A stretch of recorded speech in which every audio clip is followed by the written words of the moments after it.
Bueno, las clases de químicas nos enseñan que la ley de los gases ideales es una combinación entre las leyes de Boyle, Charles, etcétera, etcétera. Pero en el día de hoy nos atreveremos a derivarla desde cero y conocer de dónde nace esta ley. Bien, tendremos en cuenta factores importantes para mencionar, como lo son la primera ley de la termodinámica, quien incita que en un sistema cerrado el cambio de energía interna, mientras el calor está siendo aportado al sistema, será aquella igualdad entre el calor aportado menos el trabajo realizado. Nos encontramos también con el factor de la segunda ley de la termodinámica, donde entra en juego la entropía. Es aquella magnitud termodinámica que nos muestra la igualdad entre el diferencial del calor, el diferencial inexacto del calor trabajado no absorbido en la reacción sobre la temperatura absoluta de esta.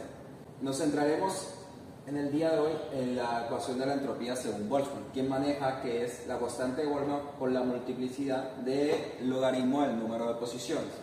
Ahora, otro factor que tendremos en cuenta para el desarrollo más adelante será la aproximación de Stirling.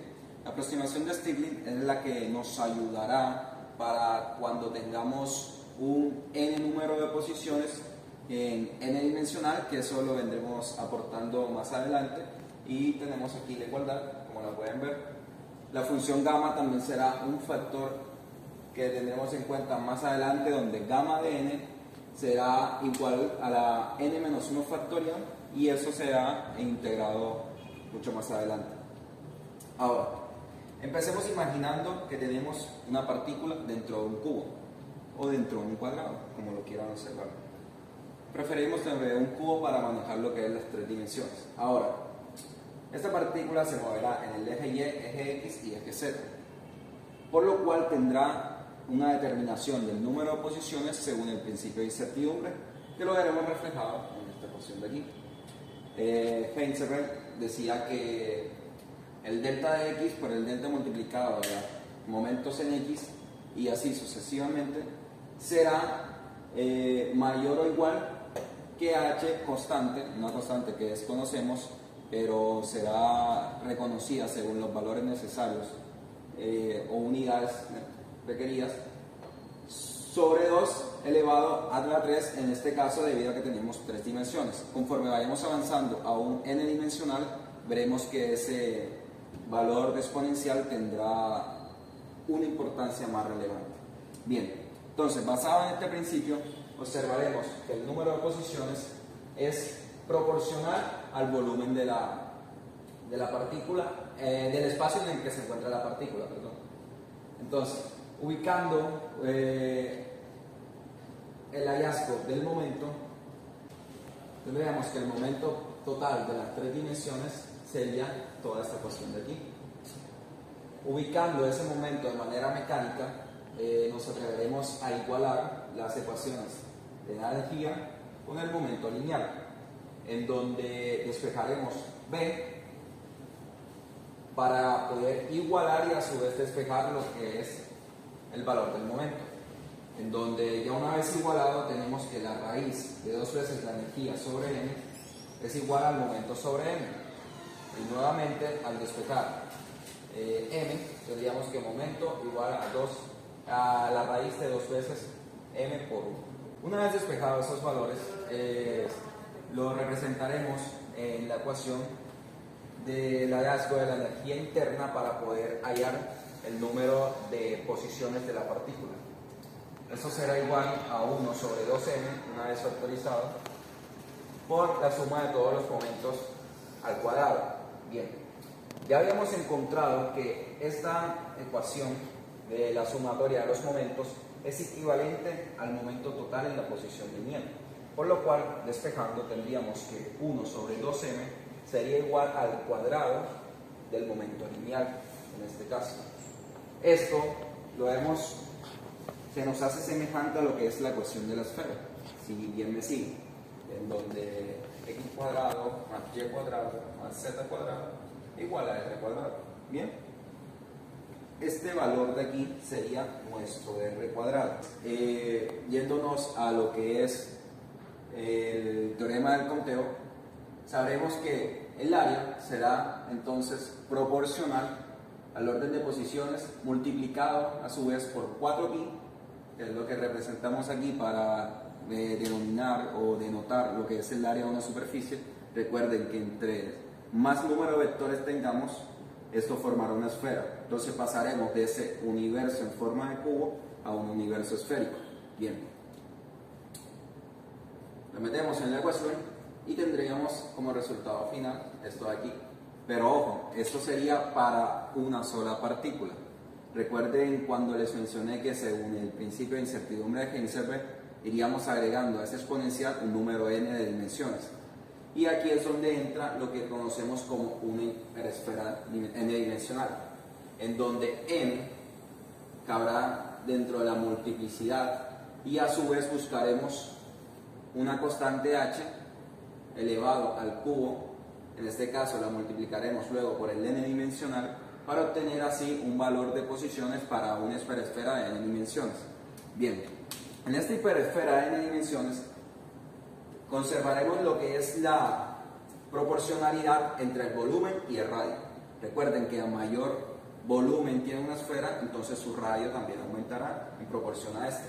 Por lo cual tendremos que B sub n por el radio será directamente proporcional al radio de n, igualmente a su B sub n por r de n. Bien, a su vez, si aumentamos, decimos que el volumen es proporcional al radio de este, tendríamos que también tener en cuenta lo que es el principio del área superficial. A su vez tendríamos que derivar el d sub n por el dr, obteniendo así un área superficial n-dimensional. La relación entre área y volumen también debería tener sentido, gracias a que imaginemos que tenemos una bola de pintura. Le vamos agregando capas y capas y capas. A medida que se le van agregando capas, esta bola va aumentando su volumen y su área en una área superficial mucho más gruesa y extendida. Entonces, vamos a encontrar las dos expresiones que son diferentes pero iguales entre sí. ¿Cómo se lo explico de mejor manera? Imaginemos el problema de la moneda. Saben que si tenemos una moneda y un dado, representemos la moneda como M y el dado como D. El dado tendrá 6 lados y nuestra moneda tendrá 2 caras, o cara y sello. La probabilidad de que la moneda caiga con una de las caras del lado, tanto para la cara como para el sello, son 6. Por lo cual, nuestro número posible de posiciones, en este caso, sería 12.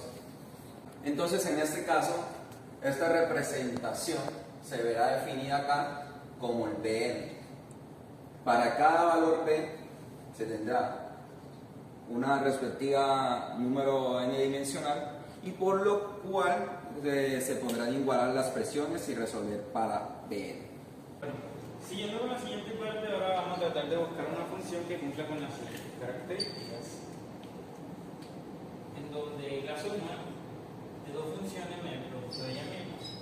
En este caso, ya sabemos que tenemos una cantidad n de funciones, por lo que en esta parte estaríamos representando f de x1 al cuadrado hasta f de xn al cuadrado.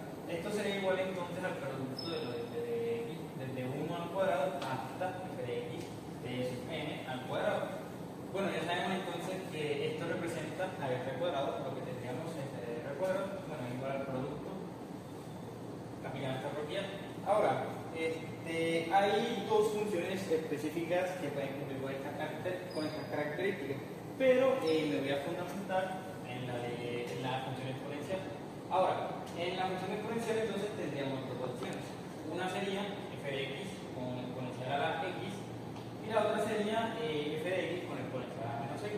Hay que tener en cuenta que esta función de acá tiene límites que tienden a ser infinitos, por lo que resolver esta integral resulta un poco complejo.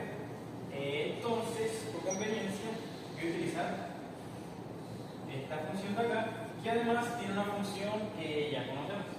Es aquella función que conocemos como gamma. Bueno, tiene características de la función gamma. en donde ya conocemos la solución que es raíz de pi. Bueno, entonces, si tenemos un número n de un producto de unas integrales gaussianas, al final entonces podemos utilizar esta propiedad de acá, que, y bueno, es igual entonces a nuestra raíz de pi. En este caso, acá como vemos tenemos raíz de pi, bueno, tenemos pi a la n media. N representaría que ya sabemos que el resultado para una integral es raíz de pi, pero como tenemos un número n de integrales, entonces sería la resolución de una integral sería pi medio, pero como tenemos n sería la n a la n media, que representa la resolución de n integrales. Ahora, ya sabemos entonces que la suma de cuadrados puede igual a radio. Ahora utilizaremos acá estas ecuaciones, ¿no? La derivada del volumen puede representar a todos estos diferenciales de manera general. Y bueno, esta sería entonces la función que necesitamos llegar. Si resumimos todo, al final llegamos a esta expresión, que sería la integral de Euler a la menos x medio de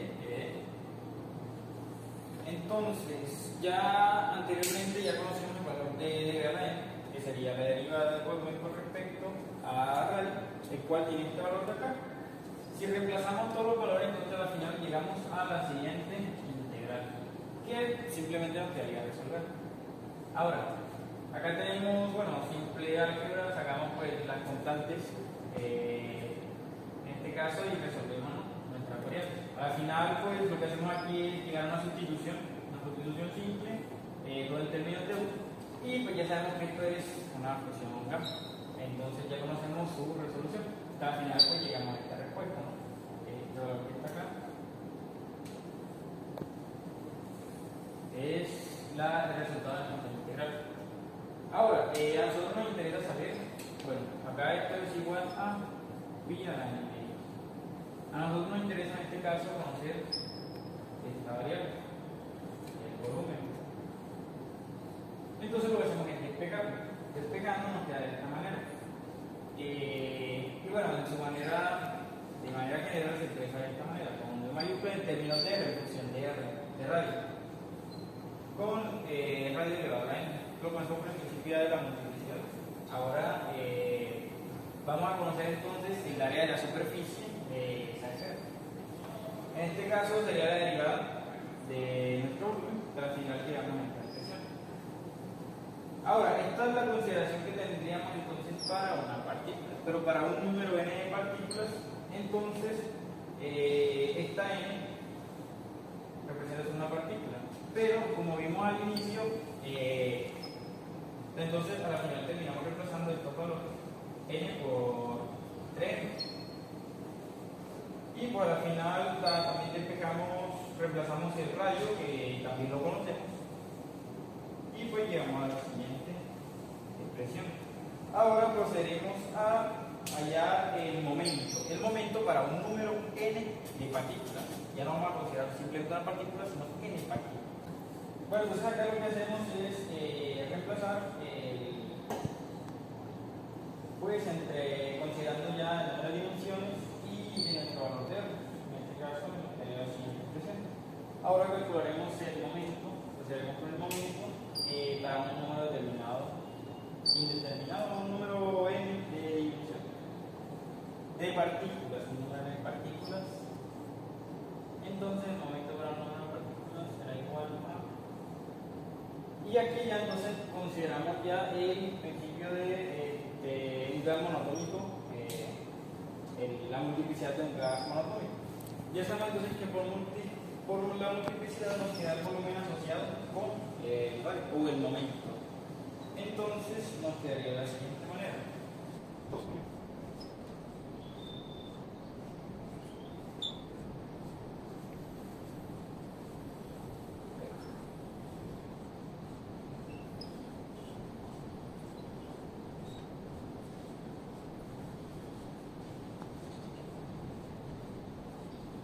Entonces, hasta este punto, ya tendríamos que usar nuestra multiplicidad con nuestra constante para arreglar el tema de las unidades ya mencionado. Ahora, en este caso estoy dividiendo por n factorial. Esto es para tener en cuenta, ¿no?, la multiplicidad. Esto es para considerar no tener que contar con la misma partícula. Por eso el n factorial representa las permutaciones. Ahí ya sí no rompe la modalidad termodinámica. Y considerando pues que hay un número n de partículas, ya sabemos que entonces las partículas tendrán el mismo comportamiento, el mismo momento y todo, pero son partículas distintas, por lo que hay que considerar las permutaciones. Entonces, procedemos a tener las siguientes consideraciones, una aproximación de la potencia.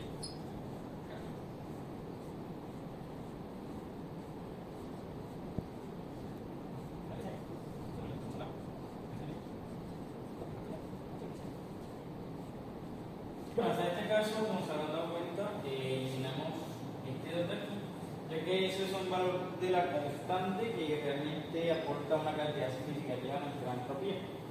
Y por otra parte, pues eliminamos este 1 de aquí, considerando, ¿no?, de que n es mucho mayor que 1. Estamos hablando de un número mucho más grande, así que realmente ese valor de n-1 es insignificativo. Sí, se puede pues despreciar. Y ahora procedemos a hacer otra aproximación que es como simplificar de una mejor manera la expresión que tenemos aquí, nos queda de la siguiente manera.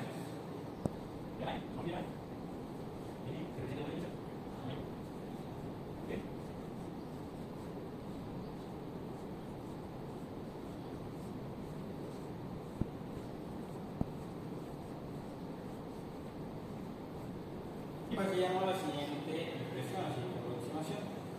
Ahora, ya tenemos un valor entonces para argumentos y ahora procedemos a calcular lo que sería la entropía, aplicando la siguiente fórmula. Como se mencionó al principio del video, pues la fórmula que vamos a utilizar para calcular la entropía será esta expresión.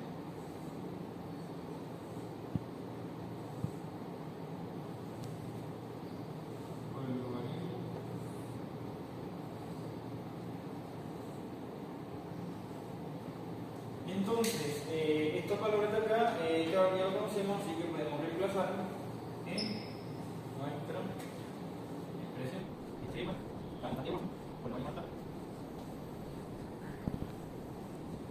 Y bueno, acá, como si se dan cuenta, vamos a tratar de un logaritmo, por lo que procedemos a aplicar diferentes propiedades logarítmicas. En este caso tenemos un producto, por lo que se puede reescribir como la suma de logaritmos, por lo que nos quedaría la expresión de la siguiente manera. Otro detalle, esto representa n. Otra propiedad de los logaritmos es que la expresión puede pasar a multiplicar. Por lo tanto, tenemos n, bueno, en este caso tenemos que multiplicar, entonces pues lo voy a hacer.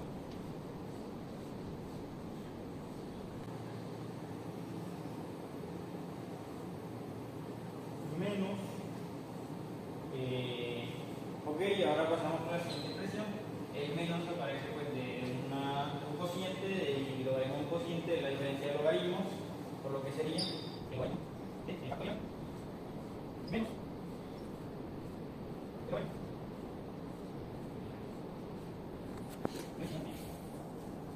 Tendríamos esta expresión, podríamos seguir aplicando propiedades de los logaritmos. Ya conocemos, esto lo podemos reescribir en logaritmo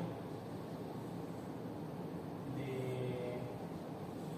n factorial igual a n, multiplicar el logaritmo de n menos n. Utilizamos esta propiedad y pues procedimos a reescribir nuestra expresión.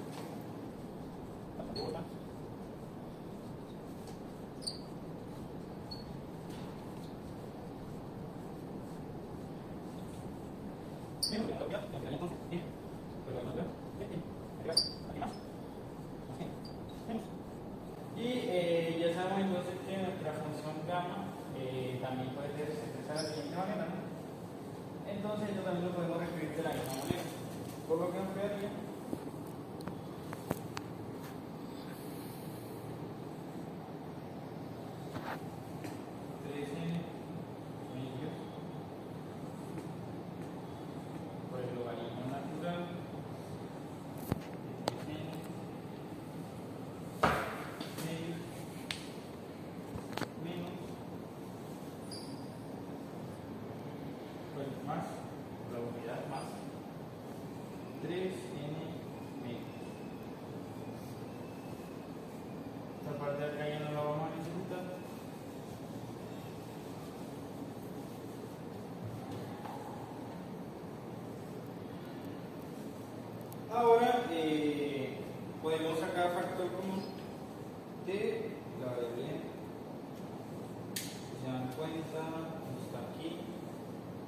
tenemos acá. Por lo que podemos buscar la composición con a la final tendremos que la cantidad por i multiplicar entonces por el logaritmo de a b medio del logaritmo por pi todo igual a menos el logaritmo de a suma menos b medio del logaritmo de b medio más b medio. Entonces podemos seguir aplicando propiedades logarítmicas para llegar a la siguiente expresión. En este caso tenemos el logaritmo de b. El logaritmo de b es la diferencia del logaritmo sería el cociente del logaritmo. Y el logaritmo natural de sobre n más 3 medios por el logaritmo del mío que podríamos factorizar. Y tendríamos el logaritmo también de una diferencia, tiene que ser el logaritmo cociente. Por lo que tendríamos la siguiente expresión: 2pi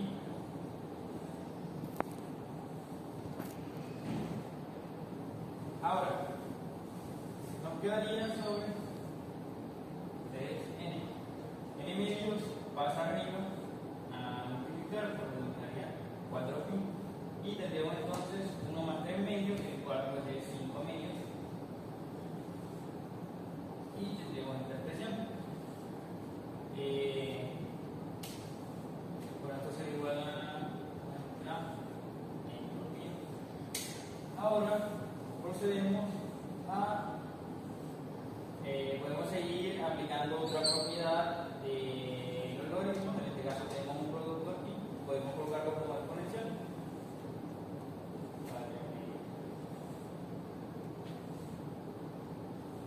Y de esta manera ya tendríamos nuestro valor para la entropía. Bueno, ya conociendo la deducción de la ecuación de Stirling, nos podemos adentrar en lo que en realidad nos interesa, que es deducir la fórmula general de los gases ideales. Para esto necesitamos partir de la primera ley de la termodinámica, la cual nos dice que el diferencial con respecto a U debe ser igual al diferencial exacto del calor menos el diferencial inexacto de W. Pero esta expresión en esta forma matemática no es de mucha ayuda para nuestro objetivo, ya que la necesitamos en términos de presión y temperatura. Como todos sabemos, para relacionar la temperatura en nuestra ecuación, necesitamos expresar la derivada con respecto a Q en función de la temperatura y un diferencial de entropía. Entonces, saben de algunas deducciones físico-químicas. Bueno, nuestro segundo término de la ecuación, que es el diferencial inexacto de W, lo necesitamos expresar en términos de presión. Por lo cual se hace este pequeño ejemplo, donde tenemos un pistón con un determinado área y un gas dentro de él, el cual está ejerciendo una fuerza que depende del volumen de este mismo gas. Mientras la fuerza vaya aumentando, el volumen disminuye. Por lo cual nos aparece esta relación matemática, que el diferencial de volumen sobre el área es igual al diferencial de entropía, ya que la fuerza y el diferencial de volumen tendrían una relación inversamente proporcional. Bueno, ahora nos vamos a la ecuación 3, que nos dice que el diferencial inexacto de W es igual a una fuerza aplicada al gas por el diferencial de entropía. Pero, como todos sabemos, la fuerza también se puede escribir como una presión ejercida a un determinado área. Y el diferencial de S no es más que de U dividido entre un área determinada. Entonces, esto con esto se cancela y al final tendríamos que el diferencial de W no es más que la presión ejercida por un diferencial de U. Lo cual nos lleva a esta ecuación, que sería la misma relación de esta de aquí arriba, expresada de una manera más corta. Entonces, ya teniendo estos dos términos y sabiendo nuestro dQ y nuestro du, nuestro dQ y nuestro diferencial inicial de W, tendríamos esta expresión que está aquí, que sí es de gran ayuda a la hora de intentar deducir la ecuación de los gases ideales, ya que como se explicó al principio, se necesitaba que la ecuación de la primera ley de la termodinámica estuviera en función de la temperatura y en función de la presión. Bien, ahora de la presión siguiente, pues podemos asumir en este caso que la presión fue constante, sea de cero. Y pues tenemos la siguiente expresión, ¿no? Diferencial de la energía interna pues sería igual a la T por la diferencial de entropía, la temperatura absoluta. Y bueno, entonces digamos que la energía interna pues es constante, entonces tenemos una relación útil entre la entropía y la temperatura y el volumen que al final fuera, ¿verdad? Que necesitamos llegar. Por lo que podremos reescribir la siguiente expresión, la derivada parcial con respecto a la entropía, considerando que, bueno, aquí en este caso sería el diferencial de la entropía con respecto al volumen, en donde la energía es constante. Recordemos en un inicio que la energía, bueno, la energía la vamos a considerar de manera constante, ya que estamos hablando de un sistema totalmente uniforme, ¿no? Donde la energía se distribuye de manera igual en cada una de las partículas que tenemos en nuestro sistema. Entonces consideraremos constante la energía y también el número de partículas. Tenemos la siguiente relación de presión y temperatura. Bueno, entonces teniendo esta relación, ahora vamos a hacer lo siguiente, ¿no? A derivar la entropía en términos en función del volumen para, pues ya la entropía es un valor que conocemos, lo calculamos anteriormente gracias a la relación de Stirling, por lo que presión sobre temperatura es igual a la derivada con respecto al volumen de la presión sobre la de Boltzmann, pues bueno, la que la potencia para acá, la de Boltzmann.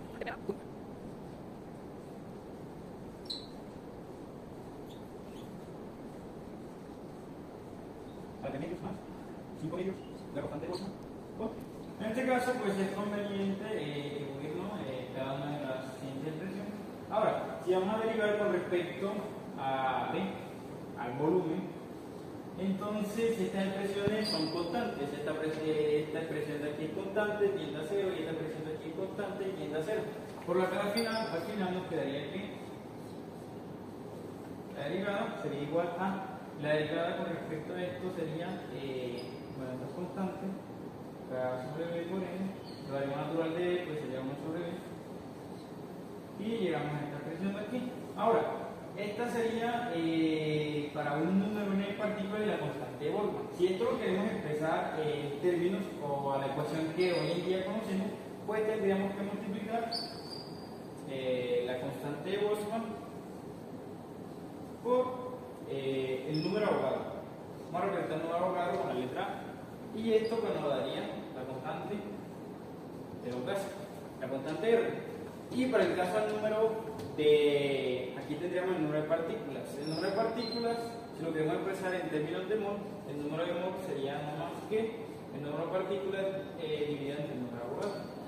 Reemplazando estos valores al final, entonces tendríamos, también despejaremos esto, tendríamos entonces que presión por volumen sería igual a nuestra constante de Boltzmann, que es la constante de los gases, R, multiplicado por el número de moles, y esto multiplicado por la cantidad de volumen. De esta manera, llegando así a la ecuación de los gases ideales que hoy en día conocemos.